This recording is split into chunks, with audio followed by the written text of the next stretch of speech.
Na hapa tupo katika eneo la Molo Finest Pool Club, sehemu ambayo mashindano huwa yanafanyika, mashindano mengi ya pool table.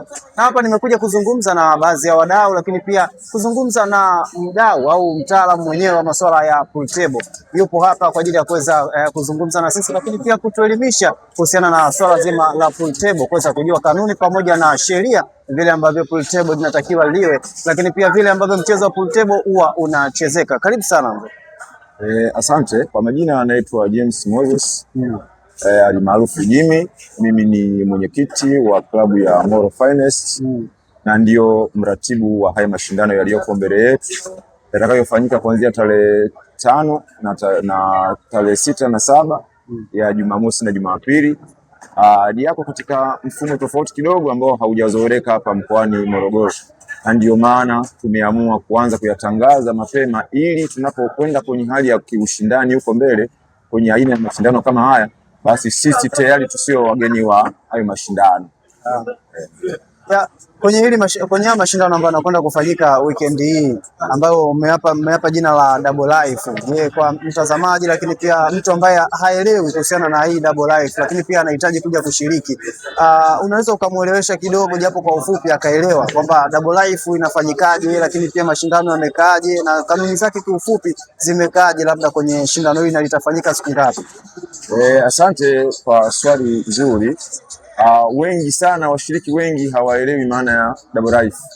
Double Life ni mfumo wa mashindano yaliyo na tija kubwa sana kwa mshiriki, hata kwa mshabiki pia kimtazamaji, kwa sababu Double Life inakuwa ni shindano moja ila aina ya ushiriki unashiriki sehemu mbili tofauti. Yani kama mfano unakuwa na washiriki 16.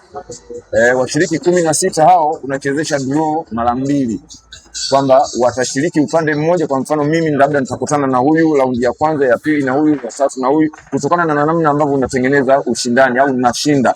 Ila pia niendelee kwenye life 1 au nitoke, ila bado ninakuwa na advantage nyingine ya kucheza life 2. Kwa hiyo kunakuwa kuna life 2, ndio maana ya kusema Double Life. Yani maana yake kunakuwa kuna mlango wa kwanza na kunakuwa kuna mlango wa pili. Ila pia faida nyingine inampa yule ambaye anakuwa anazidi kupiga hatua kwenda kwenye mafanikio ya kupata zawadi. Kwa mfano labda zawadi zikiwa zina mshindi wa kwanza na wa pili. Mshindi wa kwanza na wa pili anapatikanaje sasa? Yani anayeshinda kutoka kwenye life 1 na anayeshinda kutoka kwenye life 2 wanakutana finali.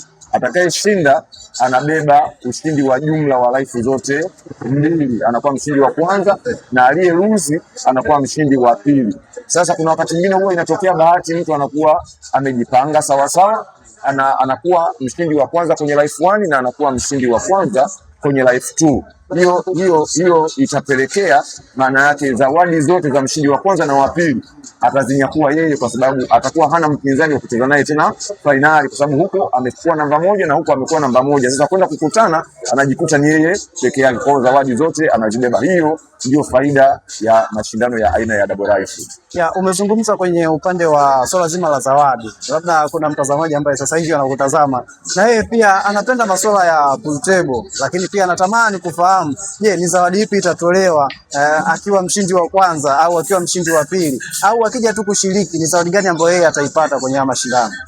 Kwa sasa kwa sababu mwitikio wa pool letu Morogoro bado unakwenda kidogo kidogo, hatujapata wadhamini. Kwa 80% au 99 tunategemea sana zawadi zitoke kwenye viingilio vya washiriki.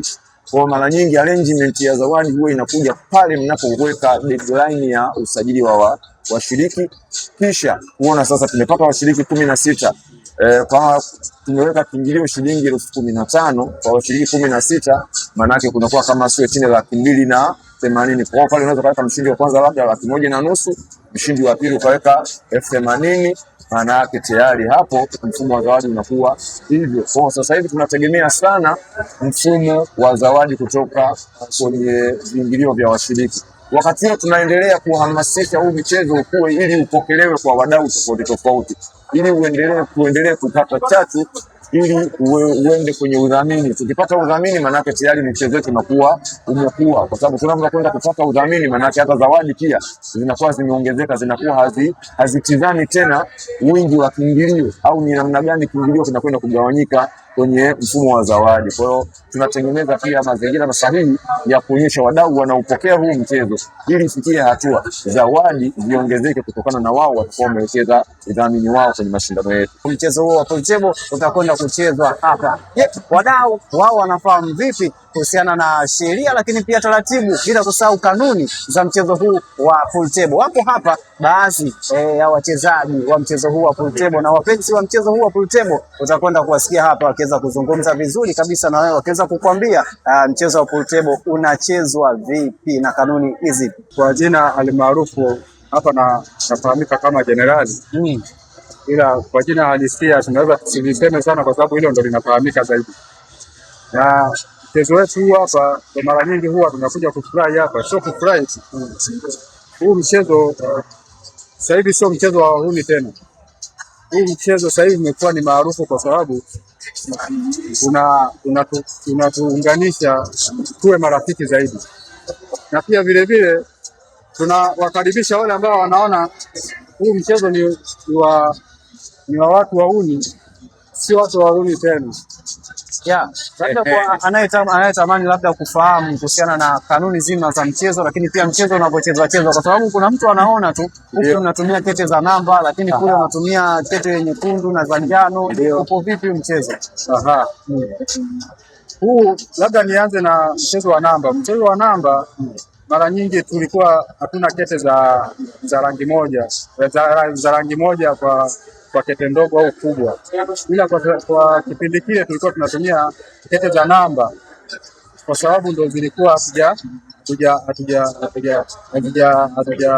hatujapata hizi kete za rangi moja au za rangi mbili ambazo zinafanana. Lakini pia vile vile kwa sababu hizi hapa ni maarufu kwa sehemu nyingi, ila kuna kete kubwa na kuna kete ndogo, alafu kuna black ambayo ni nyeusi. Mfano, kete ndogo huwa inaanzia namba 1 mpaka namba 7, alafu kete kubwa inaanzia namba 9 mpaka namba 15. Umeona? Kwa hiyo ukifanikiwa kumaliza kete zako zile 7 na maana una poti laki.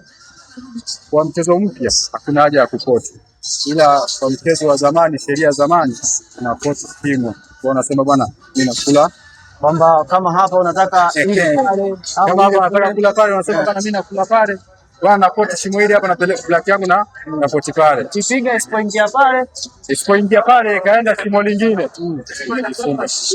Kwa sheria ya zamani atakuwa ameshinda yule aliyomaliza kete zake, ila kwa sheria mpya mpaka black iende, mpaka black.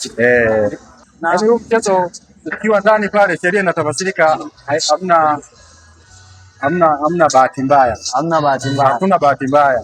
Inafahamika bwana, huyu kafanya kosa, basi anatakiwa adhibiwe, na adhabu yake. Kuna makosa mengine ambayo yanapelekea game kuisha moja kwa moja. Kwa mfano kosa la game kuisha moja kwa moja, game la kuisha moja kwa moja, nasema ukicheza kete ukiwa kwa mfano kama kete ya mwenzio ukaicheza makusudi.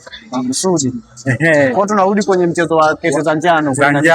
Ukicheza kete ya mwenzio ikaingia makusudi, mchezo unaisha moja kwa moja. Au kete mtu mwenzio kacheza au wewe mwenyewe ukacheza, alafu badala ya kuiacha iende shimoni ndio kaamua kuidaka au kuizuia.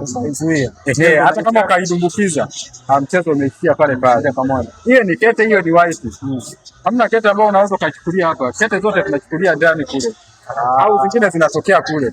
Hakuna kuchukulia kete juu hapa. Kwa hiyo wale ambao wanacheza labda white inaingia kwenye shimo akaidaka, hapo umemaliza mchezo. Ameshamaliza mchezo. Mashindano ambayo yanakuja Jumamosi na Jumapili. Je, upo na wewe kwenye hiyo double live?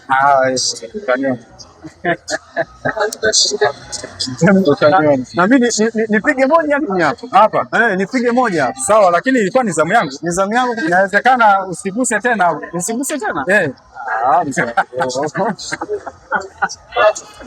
Basi asante.